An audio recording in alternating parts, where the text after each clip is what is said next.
मित्रों नमस्कार, मैं हूं पंडित कैलाश चंद्र जोशी। यदि आप अपनी जन्म पत्रिका का विश्लेषण प्रिडिक्शन कराना चाहते हैं, कुंडली मिलान कराना चाहते हैं, एक्स्ट्रा मैरिटल अफेयर्स का समाधान चाहते हैं, भवन निर्माण, शिलान्यास, भूमि पूजन का मुहूर्त जानना चाहते हैं, विवाह, जनेऊ, यज्ञोपवीत, मुंडन आदि का मुहूर्त जानना चाहते हैं और हमारे द्वारा ज्योतिष सीखना चाहते हैं तो वीडियो पर चल रहे नंबर पर आप संपर्क कर सकते हैं।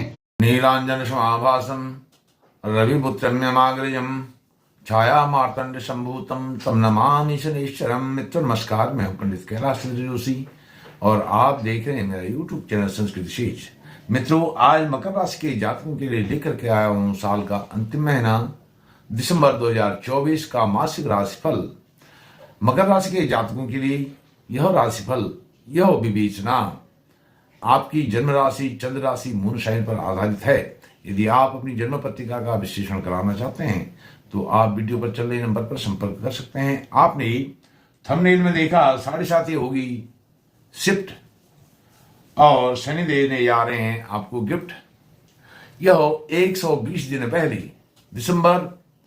पहली दिसंबर से ही आपको शनि महाराज बहुत बड़ा गिफ्ट देने जा रहे हैं, क्योंकि वह होने जा रहे हैं शिफ्टें होंगे तो गिफ्ट देंगे। आपके धन भाव में विराजमान हैं शनि महाराज, मूल त्रिकोण के होते हुए भी आपको धन के मामलों में बहुत उन्होंने धीरे धीरे प्रगति आपको दी है।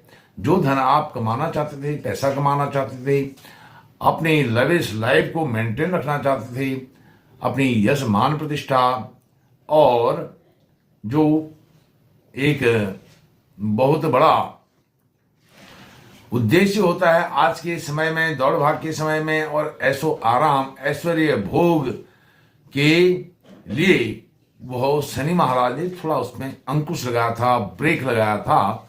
तो वह ब्रेक हटने जा रहा है दिसंबर से, क्योंकि धन भाव के द्वादश भाव में अर्थात आपकी ही राशि में आपके पंचमेश जो कारक हैं शुक्र पूरे दिसंबर के महीने आपकी राशि में विराजमान रहेंगे और आपकी धन भाव के द्वादश में विराजमान रहेंगे। तो आपके धन के मामले, धन से संबंधित, पैसे से संबंधित, वित्त से संबंधित, अर्थ से संबंधित जितनी भी बाधाएं आ रही थी वो शनि का प्रभाव अब धन भाव से हटने जा रहा है और शुक्र के द्वादश भाव में आने से, आपके धन भाव के द्वादश भाव में आने से यह तारतम्य तालमेल शनि और शुक्र का बना हुआ है। और शनि शुक्र दोनों आपके कारक ग्रह हैं। जब 29 मार्च 2025 को शनि आपके करे, साहस, पराक्रम, पुरुषार्थ, परिश्रम के भाव में चले जाएंगे तो आपकी 7:30 बिल्कुल समाप्त हो जाएगी और उसकी समाप्ति का बिगुल 1 दिसंबर से ही बजने जा रहा है। इसलिए तो शनि देने जा रहे हैं आपको गिफ्ट और 7:30 होने जा रही है शिफ्ट। तो इसमें जो कारक हैं पंचमेश आपके राशि में विराजमान हैं, इससे आपके धन के मामलों में जो रुकावटें थी बहुत दूर हो रही हैं और जो स्वयं राशि के स्वामी शनि हैं वो धन भाव से उनका अब इस तरह से जो अंकुश था, प्रभाव था, फल था, प्रतिफल था, वह समाप्त होने जा रहा है। और जो पराक्रम भाव में राहु विराजमान थे, कभी कभी आपको दुस्साहस भी दे रहे थे, परिश्रम बहुत करवा रही थी, उसका परिणाम फल बहुत कम मिल रहा था। शनि जब वहां पर चले जाएंगे, शनि और राहु की युति वहां पर हो जाएगी तृतीय भाव में, तब आपका जो साहस है, पराक्रम है, पुरुषार्थ है, वह और अधिक उन्नत होने जा रहा है। साथ में पंचम भाव में, कारक भाव में गुरु विराजमान है और वह भाग्य भाव में स्थित केतु पर उनकी दृष्टि है, 9 भाव पर दृष्टि है। तो भाग्य यहां पर आपका बहुत बड़ा साथ देगा।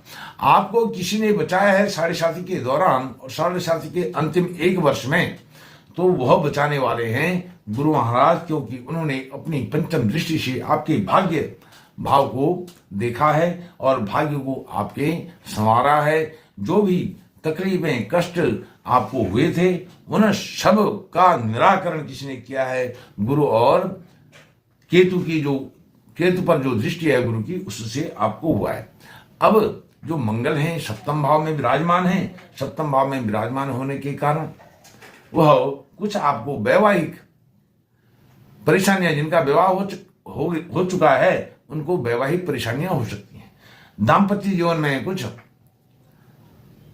ऊंच नीच हो सकता है, उतार चढ़ाव आ सकता है, और अपने संबंधों को मधुर बनाने की कोशिश करें। यहां पर संयम से काम लें। ज्यादा अग्रेशन में आना ठीक नहीं है, अग्रेसिव होना ठीक नहीं है। तालमेल बना करके एक दूसरे को समझने की, अंडरस्टैंडिंग की आप कोशिश करें, पति पत्नी आपस में। यदि आप व्यवसाय करते हैं, व्यवसाय भी यदि आप पार्टनरशिप में करते हैं, साझा व्यवसाय करते हैं, बिजनेस करते हैं, वो उसके लिए आपका यह मंगल का गोचर नीच भाव में, सप्तम भाव में, नीच राशि में, यह बहुत उत्तम है। लेकिन जीव से संबंधित अर्थात आपकी पति पत्नी के रिश्तों में उनको मेंटेन करके रखें। और साथ में यदि आप अविवाहित हैं, विवाह होना है, तो विवाह संबंध यहां पर बन सकते हैं। विवाह होने के योग यहां पर पूरे दिसंबर के महीने में विवाह नहीं होता है, तो विवाह की बातचीत आगे बढ़ सकती है। सकारात्मक, पॉजिटिव, अफर्मेटिव संदेश आपको संकेत मिल सकते हैं। अब जो मंगल है, मंगल की दृष्टि शनि के घर में, आपकी राशि पर है और शनि पर भी है। मंगल की जो दृष्टि है शनि के घर में भी है, शनि के आपकी जो राशि के स्वामी शनि महाराज हैं उन पर भी है। सप्तम दृष्टि, अष्टम दृष्टि, और शनि की मंगल की जो चतुर्थ दृष्टि है आपके कर्म भाव पर, कैरियर भाव पर है। और वह कर्म भाव उनका मंगल का दिग्बली भाव होता है, दशम भाव। तो यहां पर उनकी दृष्टि होने के कारण आप यदि जॉब सर्च कर रहे हैं, जॉब मिल सकती है। जॉब में हैं, उसमें यश मान प्रतिष्ठा, पद प्रतिष्ठा हो सकती है, प्रोन्नति हो सकती है, पदोन्नति हो सकती है, प्रमोशन हो सकता है। और आपके जो डिजायर भाव है, लाभ भाव में सूर्य नारायण भगवान विराजमान है, बुधादित्य योग वहां पर बन रहा है, जो बहुत अच्छी स्थिति है। हालांकि सूर्य यहाँ पर अष्टमेश हैं, अष्टमेश होकर के और मंगल सप्तम भाव में होकर के यह थोड़ा सा आपको तकलीफ अवश्य हो सकती है। आपको कोई बीमारी पुरानी चल रही है, उसमें तो सुधार होगा, लेकिन कोई नई बीमारी हो रही है, उसका आप उपचार यथाशीघ्र कराएं, इसमें कोई लापरवाही ना करें। अब जो मैं आपको बता रहा था, शनि और शुक्र यह आपके कारक हैं, और साथ में जो बुध हैं, बुध भी कारक हैं। बुध बुधादित्य योग बना रहे हैं, एकादश भाव को बहुत जागृत कर रहे हैं, प्रकाशित कर रहे हैं। लाभ आपका अच्छा होने वाला है। शुक्र पंचमेश होकर के वहां विराजमान है, तो यह योग कारक की स्थिति में शुक्र यहाँ है, दशमेश भी हैं, यह अपने आप में एक राजयोग बनता है। और शुक्र राजयोग जहां बना रहे हैं, वहीं शनि महाराज यह भी आपके कारक होकर के द्वितीय भाव में विराजमान होने के साथ साथ यह शिफ्ट हो रहे हैं, तो यह भी अच्छी स्थिति है। केवल आपने अपने स्वास्थ्य को लेकर के विशेष ध्यान देना है। और मैं आपको बताना चाहता हूं, मंगल जो नीच में है, नीच अपने आपके सप्तम भाव में है, जो आपकी पति पत्नी के दाम्पत्य के रिश्तों में कुछ खटास आ सकती है, कुछ कड़वाहट आ सकती है, उसकी शांति के लिए मंगलवार को विशेष करके हनुमान चालीसा का पाठ करें। रोज कर सकें तो अच्छा है। इससे आपके धन भाव में धनेश जो शनि है वह भी साधे जाएंगे और मंगल भी कृपा बरसाएंगे। और सूर्य नारायण भगवान एकादश भाव में हैं, अष्टमेश होकर के, तो इनका सूर्य नारायण भगवान और आपके लाभ भाव को आपको लाभ दें, लाभ भाव को और प्रकाशित करें और जागृत करें। बुधादित्य योग होने के कारण यह बहुत उत्तम स्थिति है। तो इसमें आप आदित्य हृदय स्तोत्र का पाठ करें और सूर्य नारायण भगवान को अर्घ्य प्रदान करें, अर्घ्य दें और प्रणाम करें। यह मैंने आपको बताया। मित्रों, यदि यह कंटेंट आपको अच्छा लगा, वीडियो अच्छी लगी, बातचीत अच्छी लगी, तो वीडियो को लाइक कीजिए, शेयर कीजिए, और आप चाहें तो चैनल को सब्सक्राइब करके मुझे सहयोग भी प्रदान कर सकते हैं। आपका बहुत बहुत धन्यवाद। नमस्कार।